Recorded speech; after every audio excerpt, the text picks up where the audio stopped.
conferencia sobre el mancebo. Ya tenéis ahí el título, no hace falta que lo reproduzca yo.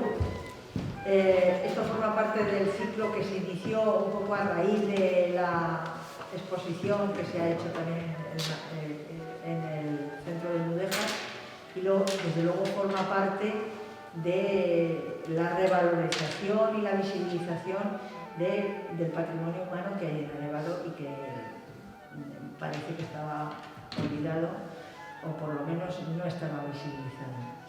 En este empeño de visibilizar y de revalorizar o valorizar el patrimonio de todo tipo, tanto el humano como el artístico y como el cultural en más amplio sentido del término, pues hay una asociación que es la Alhóndiga, que tiene su empeño absolutamente enfocado en este tema, ¿no? Y con quien el ayuntamiento está encantado de colaborar, por lo menos la Concejalía del Ramo, como es lo lógico, ¿no?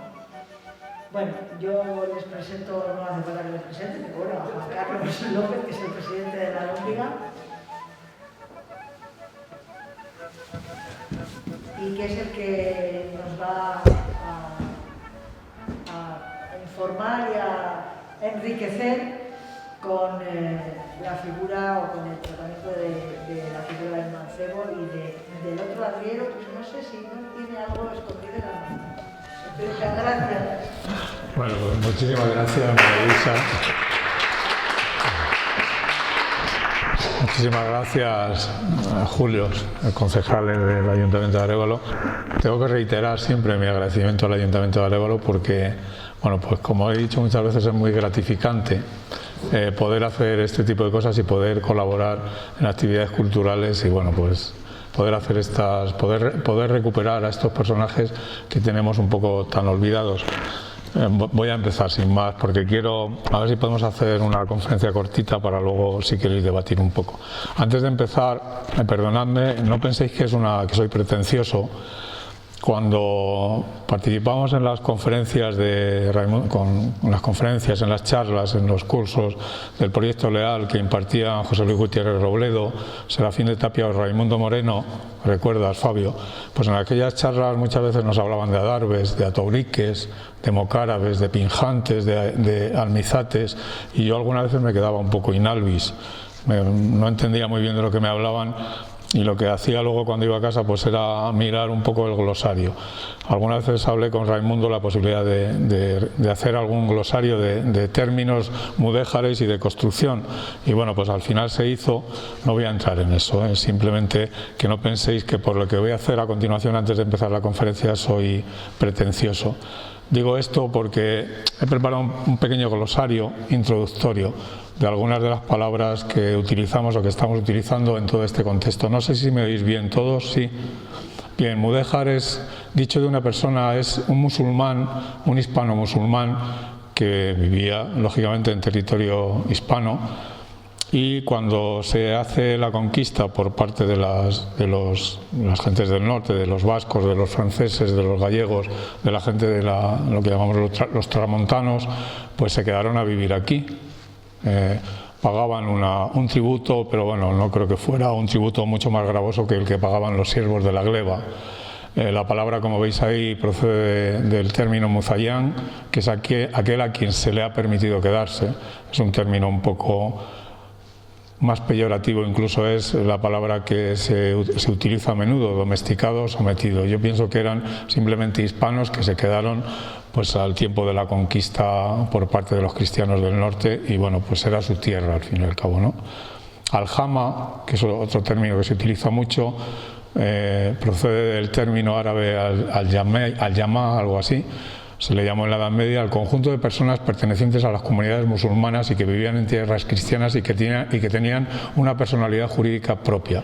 Las aljamas moriscas y las aljamas mudéjares y judías, pues era un poco el conjunto de personas situadas en un ámbito localizado, ¿no? La aljama de la tierra de Arévalo pues era lógicamente los moriscos de Arévalo, los mudéjares de Arévalo, pero también de la tierra. Almají, Bueno, esa fotografía es, en teoría, la puerta del Almají de Arévalo. Creemos que era eso.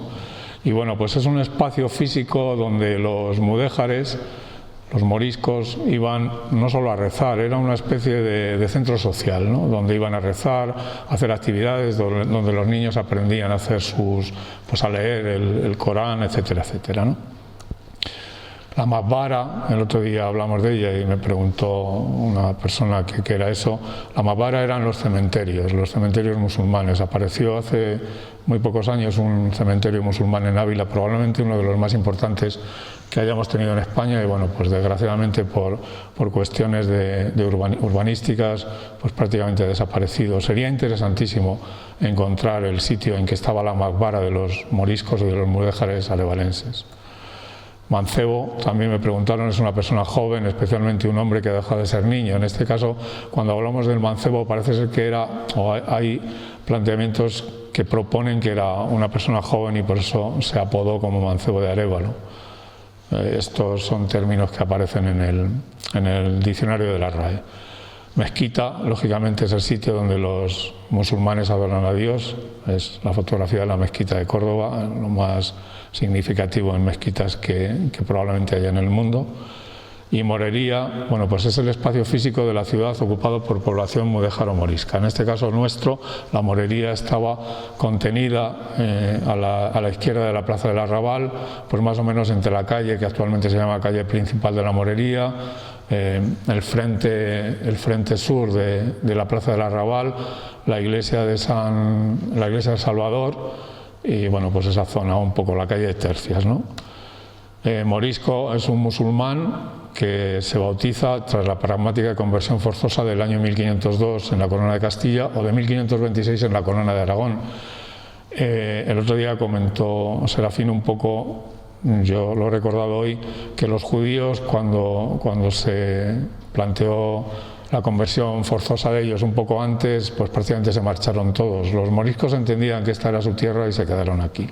He puesto aquí un tema porque, bueno, habéis visto que he puesto, ahora os lo explico, he puesto ahí un Quijote, pues hay un personaje muy interesante que es el morisco Ricote. No voy a hablar mucho de él, si queréis podéis leer el capítulo 54 de la segunda parte, en el que se encuentra este morisco con Sancho Panza, y es un morisco que se había marchado a raíz de la expulsión, a raíz de la pragmática conversión, y vuelve, ¿no? Y bueno, pues tienen una conversación muy jugosa. Y bueno, empezamos, ¿no? El mancebo de Arévalo es un personaje, evidentemente, que nació en Arévalo. Recorrió muchos lugares de España, probablemente era un arriero trajinante. Y bueno, entrando un poco en materia, la semana pasada Serafín nos puso en contacto con él diciendo que era un escolano castellano, natural de Arévalo, muy experto y doctrinado en lecturas arábigas, hebraicas, griegas y latinas. Y en la aljamía, en la aljaimada, muy ladino, es decir, que sabía bastante escribir en aljamía, en el lenguaje castellano, pero escrito con caracteres árabes. Un coetáneo suyo con el que colaboró para escribir uno de los textos, el breve compendio, le describe diciendo que este breve compendio lo escribieron en colaboración, y a él le ayudó a Baray de Remingo, que es el otro autor, le ayudó este personaje, el mancebo de Arévalo, que era un escolano de buena doctrina, avisado, de largo sarsgue, y era natural de Arévalo, y él mismo decía de sí que su madre fue cristiana a 25 años.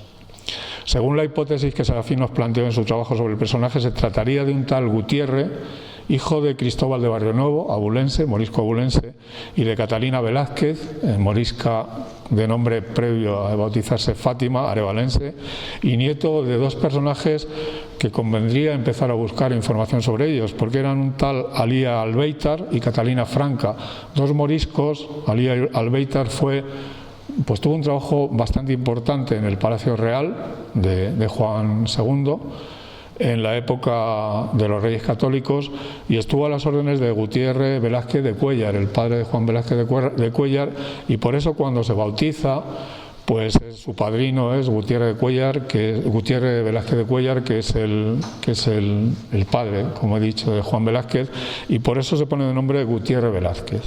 Ahí hay un hilo conductor también muy interesante. Serafín de Tapia, bueno, el trabajo que he hecho, este trabajo está fundamentado bastante en un trabajo de Serafín de Tapia que se titula Arrieros, mercaderes, mesoneros, la movilidad de los moriscos de Castilla la Vieja. Y él nos dice que, bueno, pues que los autores clásicos españoles del siglo XVI, XVII, Cervantes, Quevedo, pues tienen como concepto que muchos de los moriscos eran arrieros trajinantes. Bueno, de hecho, en el capítulo 16 de la primera parte de Don Quijote, luego lo veremos, pues aparece uno de los personajes de los que vamos a tratar fundamentalmente hoy. Quevedo también, en La vida del buscón, pues habla de moriscos mesoneros, de moriscos trajinantes, de arrieros. Trabajaban también en hacer compañía a los estudiantes cuando iban a Salamanca, es decir, se encargaban de hacer de ayos de compañía en esos viajes a los estudiantes de muchos lugares de España, de Castilla, cuando iban a estudiar a Salamanca. Bueno, entrando ya un poco en el concepto del mancebo, hay una cosa muy curiosa, y es que él dice en la Tafsira, habla de él sí mismo y se define como un azadonero. Eso nos ha llevado un poco a pensar, bueno, voy a ir pasando porque siempre se me olvida esto.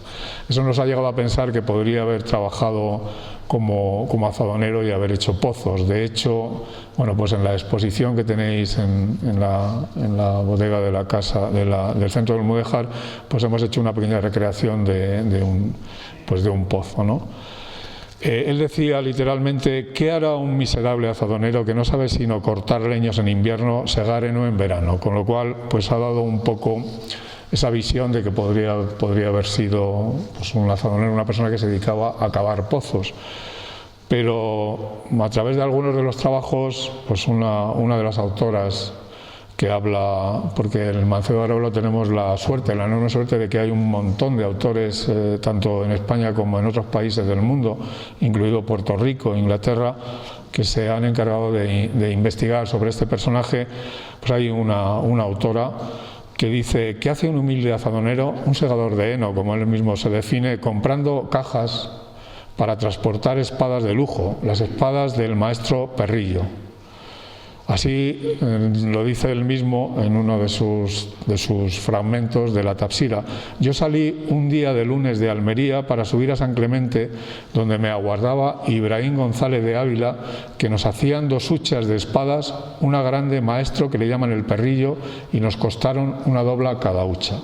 Es decir, se dedicaba a trajinar con objetos tan importantes como este tipo de espadas, que los hacía un personaje que curiosamente también aparece en el Quijote, al que llamaban Perrillo. Ese símbolo, el 59, si no está mal informado Internet, que es donde sacamos muchas de estas informaciones, pues es el símbolo que aparecía entre las 2 piezas de la hoja de la espada, ¿no?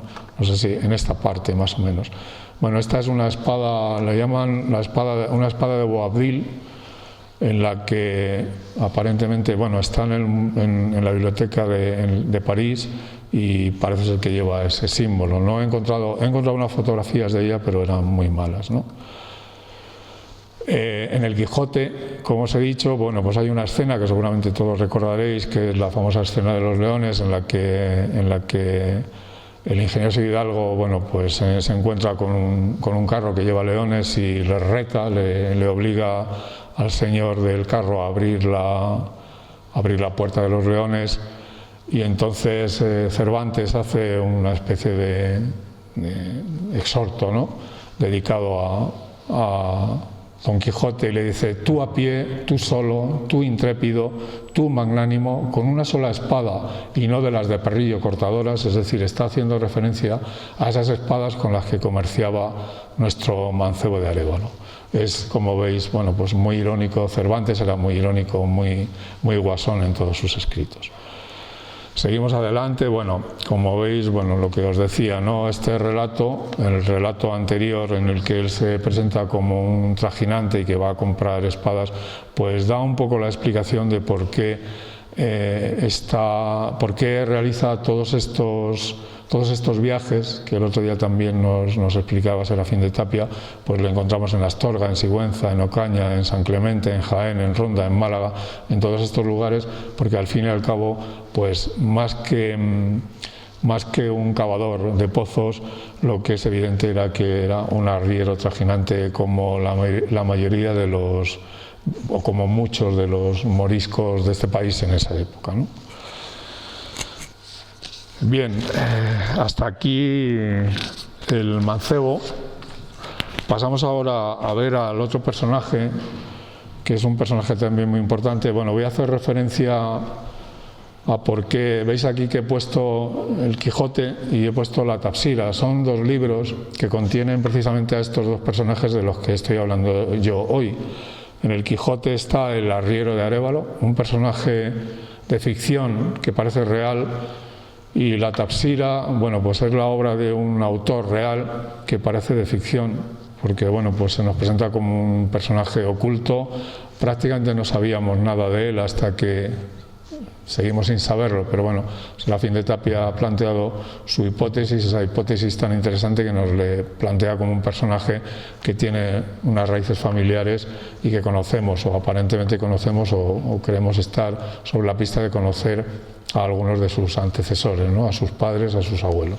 El arriero de Arévalo aparece en el Quijote, en concreto en el capítulo 16, titulado de lo que le sucedió al ingenioso hidalgo en la venta que él imaginaba ser castillo. Como sabéis, bueno, pues Don Quijote era una persona que estaba un poco más para allá que para acá, un personaje muy simpático, y cada vez que se encontraba con una venta, pues pensaba que era un castillo. Al mesonero le trataba al mesonero le trataba de castellano, y a las criadas les trataba de señoras, y bueno.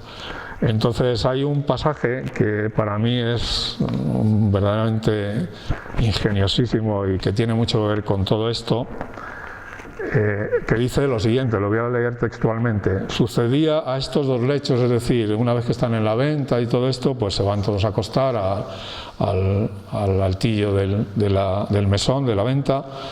Y entonces, pues Cervantes relata esto. Sucedía a estos dos lechos, el del arriero, a los lechos de Don Quijote y de Sancho Panza. El del arriero, fabricado, como se ha dicho, de las enjalmas y de todo el adorno de los dos mejores mulos que traía, aunque eran 12, lucios, gordos y famosos, porque era uno de los ricos arrieros de Arévalo, según lo dice el autor de esta historia, que de este arriero hace particular mención porque le conocía muy bien, y aún quieren decir que era algo pariente suyo. Fuera de que Cide Mahamate Benengeli, aquí le trata con otro nombre, fue historiador muy curioso y muy puntual en todas las cosas, y échase bien de ver, pues las que quedan referidas con ser tan mínimas y tan rateras, no las quiso pasar en silencio, de donde podrán tomar ejemplo los historiadores graves que nos cuentan las acciones tan corta y sucintamente que apenas nos llegan a los labios, dejándose en el tintero, ya por descuido, por malicia o por ignorancia, lo más sustancial de la obra. Como antecedente, bueno, esta es la escena, ¿no? Este es el texto, la escena famosa en uno de los muchísimos dibujos que hay. El más famoso probablemente sea el que teníamos en la portada, que es el de Doré. Bueno, es el texto que os digo. Entonces, decía que previamente a todo esto, nos ponen antecedente de quién era Cide Hamete o Cide Mahamate Benengeli, porque en el capítulo 8 de la novela de Cervantes, no sé si conocéis, bueno, pues Don Quijote tiene una bravísima pelea con el vizcaíno, con un personaje que llaman el vizcaíno, y entonces Cervantes, haciendo de ese ingenio tan impresionante que tuvo para escribir esta novela, para completamente la narración, y entonces dice que no encuentra más explicaciones sobre Don Quijote, no encuentra nada más, con lo cual no puede seguir contando su historia.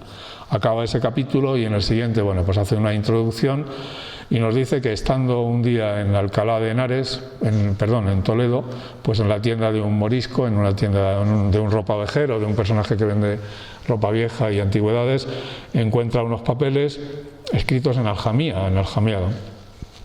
le dice, busca a un morisco que sabía de este idioma y le dice que lo traduzca. Entonces el morisco se echa a reír y le pregunta a Miguel de Cervantes que por qué se ríe, y le comenta que es que está hablando de una tal Dulcinea del Toboso, y dice de ella que es probablemente la más experta en salar puercos de toda la Mancha. Con lo cual Cervantes se da cuenta de que está hablando de un personaje de la novela del Quijote, ¿no?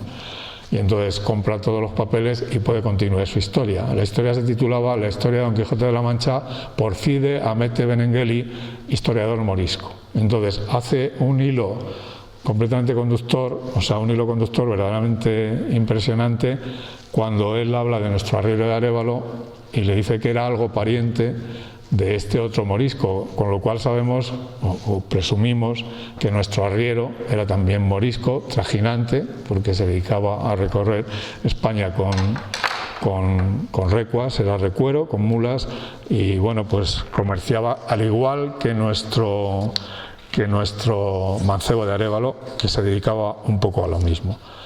Ha surgido a raíz de un comentario previo a la conferencia que ha hecho Felicísimo otro arriero famoso que, bueno, tampoco sabemos su nombre, y es el arriero que da nombre a la bodega de Manolo Perotas. Yo no había caído en ello hasta que me lo ha comentado Eloy, pero bueno, tenemos ahí pues como una historia de arrieros que habrá que reseñar con el tiempo, ¿no? Bueno, estos serían los dos personajes. En el trabajo de Serafín de Tapia, en el título habéis visto que habla de arrieros, trajinantes, mesoneros. Yo voy a hacer un pequeño recorrido, no nos queda mucho. Voy a hacer un pequeño recorrido por los... Bueno, antes de terminar, se me había olvidado esto. En el mensual Arévalo de agosto de 1952, Manolo Perotas, que probablemente haya sido el cronista por excelencia que hayamos tenido en Arévalo, aunque no tenía ese título, bueno, pues nos cuenta en una de sus crónicas que titulaba Cosas de mi pueblo, dedicada a la calle Teniente García Fanjul. Recordáis también, no quiero recordar la famosa anécdota del cambio de la calle. El García Fanjul era un personaje arevalense, no tiene nada que ver con los personajes de la Guerra Civil, que parece ser que luchó en las guerras africanas en el siglo XIX. Bueno, pues cuando habla de esta calle, que hoy tiene otro nombre, nos dice que cerca, en las cercanías de la Plaza del Arrabal, en la embocadura de esta calle, la calle de los Mesones, bueno, la calle Cibones, sí, perdonad que no recordaba. Pues en un tiempo, hace mucho tiempo, se conservaba una posada de estilo castellano que se llamaba El Encanto. Hasta el siglo XX ha habido allí una tienda que se llamaba El Encanto, tenemos anuncios sobre ella. Y dice Manolo Perotas que, según ha escuchado decir a las gentes, en una de las visitas que Miguel de Cervantes hacía cuando pasaba por Arévalo, porque Cervantes sabéis que se dedicó al cobro de impuestos, con lo cual pues recorría muchas de las ciudades de España y probablemente pasaría por Arévalo más de una vez. Pues él dice que en una de esas visitas conoció bajo la techumbre de esa posada que se llamaba El Encanto a la moza Maritornes, a la moza asturiana, y al díscolo y rico arriero de Arévalo. Habla así de ello, ¿no? Es decir, tenemos muchas referencias al arriero de Arévalo, aparte de la referencia propia del Quijote. Bueno, os había anticipado antes de este pequeño parón, que quería hablar un poco de los mesones. El otro día os enseñó, aunque no era exactamente pero este es el famoso mapa de Juan Villuga, que nos enseñó el otro día Serafín en la conferencia suya, y entonces él nos dice en el trabajo que os comentaba antes, en el que consta la existencia en Arévalo de mesoneros moriscos desde 1561, es decir, él ya tiene referencias de ellos. Nos dice textualmente: en las actas municipales el ayuntamiento nombró al mesonero morisco Diego de Morales corredor de la villa, con el encargo de controlar las mercancías que venían de otras partes. En 1565 aparece un segundo mesón regentado por otro morisco que se llamaba Alonso Suárez, esto en Arévalo. Curiosamente, ambos mesones estaban situados en la calle Larga, en plena morería de Arévalo. Esto es un poco... En 1568 y 1570 aparece como mesonero en la calle Larga el morisco Ambrosio de Morales, y en 1594 Diego de Palacios, quien sigue en el oficio de mesonero. Y en 1595 está documentada la presencia de otro morisco, Antonio Guzmán, como mesonero. En 1607 un tal Francisco de Rueda tenía abierto un mesón en las afueras de la villa, aunque 3 años después trasladó su negocio a la calle Albardería. Actualmente la calle Zapateros, se llamó en su momento calle Albardería. Son curiosidades de Arévalo. En la calle que se conoció en la antigüedad como de la Peña Talaverana, que es la prolongación de la calle Figones, había, hacia 1825, había establecimientos que se conocían, uno como el de la Isabelita y otro como del tío Vitorino. Los vecinos de la calle esta la renombraron, debido a estos mesones, como calle Figones. Todavía en el número 1 nos dice, esto nos lo dice Manolo Perotas, subsiste, estaba hablando en los años 50, claro, el que fundó la tía Rufa. Cansada esta propietaria de cocinar, traspasó el negocio en el año 1870 a doña Nicolasa Benito, que le apodaban La Pinilla. Supongo que sabéis todos a qué mesón se refiere o a qué... Y no olvidemos que en los aledaños de esta calle estaba la famosa posada del Encanto, que es lo que os he comentado antes. En la calle San Juan, al fondo, estaba la posada de Benito el Arriero, enclavada al pie de la muralla. Esa, segundo, sí que la habéis conocido, ¿no? La posada del Arriero. Yo la he conocido, pero ya de muy largo. Enclavada al pie de la muralla, cuyas almenas, las últimas que se conservaron en pie, fueron demolidas en 1923. En la calle Canales, en el número 6, estuvo la posada de la tía Liberata, albergue de labradores. Y en la nombrada calle Larga coexistían las típicas y esplendorosas posadas del Gallo y la del señor Casimiro Valero y la de la tía Farruquilla. Esto es a finales del siglo XIX. Y bueno, pues un poco... En la calle San Juan estaba también al final el horno del tío Melitón, instalado al fondo del estrechuco establecimiento con sus mesas de pino renegridas por el humo y por la grasa. En torno a ellas se sentaban labradores y ganaderos, viendo desde los desvencijados taburetes cómo se iban asando los tostones, aquellos tostones que tanta fama dieron a Arévalo y al tío Melitón. Eso es un poco...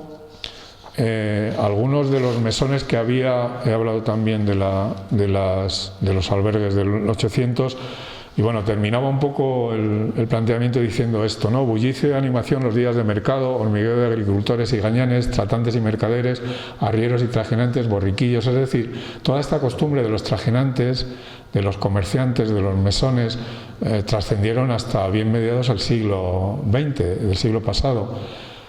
Yo hay una cosa que me resultaba muy curiosa cuando veía estas fotografías, las fotografías famosas de los carros, que son pues como un icono, ¿no? de las imágenes de Arévalo. Me resultaba muy curioso, y hace unos años que hicimos unas visitas por la Morería, pues se me ocurrió una cosa que parece que es un poco como una broma, una broma un poco macabra, ¿no? En la Morería vivían moriscos que tenían, sabéis que los moros, los moriscos, los musulmanes no pueden tocar el cerdo, ¿no? Yo me preguntaba que dónde estaban todas estas gentes, todos estos carros, todos estos animales, todas estas recuas, las mulas, los mulos, los burros, los caballos, que habían traído todos estos carros y todos estos productos a la Plaza del Arrabal. Evidentemente, si hacemos un recorrido por todas las posadas y los mesones que os he dicho, indudablemente estaban ahí. Ahí, en el siglo XIX y en el siglo XX, todas estas gentes que venían de 20 leguas a la redonda al comercio de Arévalo dejaban ahí sus recuas y comían ahí el tostón de Arévalo. El tostón de Arévalo se ha hecho famoso a partir de la Morería, curiosamente. No deja de ser una contradicción, ¿no? Y bueno, no sé si he ocupado mucho tiempo, creo que he sido bastante breve, y yo lo que me gustaría es pues dar tiempo, porque entiendo que considero que las conferencias excesivamente largas dan lugar a que la gente se canse. Entonces me gustaría, pues si os parece, dar un poco, que pudiéramos hacer un pequeño debate, un pequeño comentario sobre estos dos personajes, sobre sobre la arriería trajinante, sobre todas estas cosas. Se me ha olvidado incluiros un documento que hay muy interesante que nos facilitó Félix, un señor de Fuentes de Año, un documento interesantísimo que lo podía haber incluido en el vídeo, vamos, en la proyección, que es un pase que daban en los ayuntamientos los trajinantes hasta el siglo XIX, los comerciantes, los arrieros tenían que llevar un pase para poder ir vendiendo por los pueblos. Es un documento muy curioso. Al final conseguimos una copia y parece ser que en el Ayuntamiento de Fuentes de Año tienen varias. Y bueno, yo creo que fundamentalmente con esto. Si queréis preguntar cosas o debatimos sobre cosas o hablamos sobre cosas, seguimos un poco adelante con ello. ¿Vale? Muchísimas gracias por todo y por estar aquí.